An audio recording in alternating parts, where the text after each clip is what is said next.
അപ്പോൾ പാലക്കാട് കോട്ടയുടെ ചരിത്രമൊക്കെ കേട്ടില്ലേ, ഇനി കുറച്ച് എൻ്റർടൈൻമെൻ്റ് ആവാം. അത് പറഞ്ഞപ്പോഴാണ് ഇപ്പം കണ്ട വീഡിയോ അല്ലേ, അതെനിക്ക് ഭയങ്കര ഇഷ്ടപ്പെട്ട വീഡിയോ. അതാണ് ഇടയ്ക്കിടയ്ക്ക് വരുന്നത്. കോട്ടയുടെ അടുത്ത വെള്ളത്തിലുള്ള മീനുകളുടെയൊക്കെ ഒരു ഭാഗ്യം. കാരണം എന്താണെന്നറിയോ, അവരിപ്പോഴും ചരിത്രത്തിലാണ് ജീവിക്കുന്നത്. ഞാൻ ഉദ്ദേശിച്ചത് ചരിത്രം ഉറങ്ങിയ മണ്ണിലാണ് അവർ ജീവിക്കുന്നത് എന്നാണ് കേട്ടോ.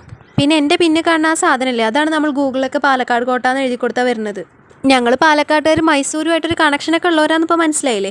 ഇതൊക്കെ സമാധാനത്തോടെ എക്സ്പ്ലോർ ചെയ്യാൻ പറ്റിയ സമയം വൈകുന്നേരം കേട്ടോ. ഞങ്ങൾ വന്നത് നട്ടുച്ചയ്ക്കാണ്. അതുകൊണ്ട് തന്നെ നമ്മൾ എവിടെ പോയാലും സൂര്യൻ നമ്മുടെ പിന്നാലെ വരും. ചിലപ്പോൾ സൂര്യൻ നമ്മുടെ ഫാനാവാം. പിന്നെ ഇതൊക്കെ ഉണ്ടാക്കിയവരെ സമ്മതിക്കണല്ലേ, കാരണം ഇത്രയും കാലമായിട്ട് ഇതൊക്കെ ഒരു കേടുമില്ലാതെ നിൽക്കണല്ലേ. ഉണ്ടാക്കിയവരെന്തായാലും നല്ല രീതിക്ക് തന്നെ ഉണ്ടാക്കിയിട്ടുണ്ട്, കാരണം A ക്ലാസ് കല്ലുകളാണ്. പിന്നെ ഞാൻ ഇടയ്ക്ക് സൂര്യനെ അവോയ്ഡ് ചെയ്യുന്നുണ്ട്, കാരണം ഇടയ്ക്ക് തണലത്തൊക്കെ കയറിയിട്ടുണ്ട്. ഈ സാധനം എന്താണെന്ന് എനിക്ക് മനസ്സിലായവർ കമൻറ്റ് ചെയ്യണേ.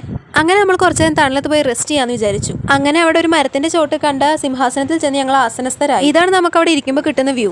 അവിടെ ഒരു മാവുണ്ട്, വേറെയും 5-6 ഇരിപ്പിടങ്ങളുണ്ട്, പിന്നെ ഒരു കെട്ടിടവും ഉണ്ട്. പിന്നെ മാങ്ങാക്കൊതിയന്മാരുണ്ടെങ്കിൽ കുറച്ച് ദിവസം കഴിഞ്ഞിട്ട് പോയാൽ മതി, കാരണം അവിടുത്തെ മാവ് പൂത്തിട്ടുള്ളൂ. ഇനിയിപ്പോൾ നമ്മുടെ സ്ഥിരം പല്ലവി എവിടെ പോയാലും എനിക്ക് വീഡിയോ എടുക്കണമല്ലോ, അല്ലെങ്കിൽ ഫോട്ടോ എടുക്കണമല്ലോ. അതുകൊണ്ട് ചെറിയൊരു സ്ലോ മോഷനൊക്കെ ആവട്ടെ എന്ന് വിചാരിച്ചു. ഇപ്പം ഞാൻ സ്ലോ മോഷൻ അടിച്ച സ്ഥലമാണിത്. ഇത് എന്തോ ഒരു സംഭവമാണ്. ആ സംഭവം എന്താണെന്ന് എനിക്കറിയില്ല. നിങ്ങൾക്ക് അറിയെങ്കിൽ നിങ്ങൾക്ക് കമൻറ്റ് ചെയ്യാം. കേരളത്തിലെ അമ്മമാരെല്ലാവരും ഒരേപോലെയാണ്. വല്ല പൂവോ കായോ കണ്ട അതിൻ്റെ പിന്നാലെ പോയിക്കോളും. പിന്നെ ഒരു മരത്തിന്റെ കൊമ്പാണ് വേറൊരു മരമായിട്ട് അപ്പുറത്ത് വളരുന്നത്. ഈ മരത്തിൽ മരവാഴ ഉണ്ടോ ആവോ, എന്താണെന്നറിയില്ല. വാഴ എന്ന് പറഞ്ഞപ്പോൾ എൻ്റെ മുഖം വരിക. അങ്ങനെ ഞങ്ങൾ റിട്ടേൺ അടിക്കുന്നു. ഈ ഗേറ്റ് കണ്ടപ്പോൾ എനിക്ക് നമ്മുടെ വീട്ടിൽ ഇതേപോലത്തെ ഒരു ഗേറ്റ് വെക്കാൻ തോന്നി. അപ്പോൾ ഓക്കെ, ബൈ, ടാറ്റ. ഇനി വേറെ എവിടെയും വെച്ച് കാണാം.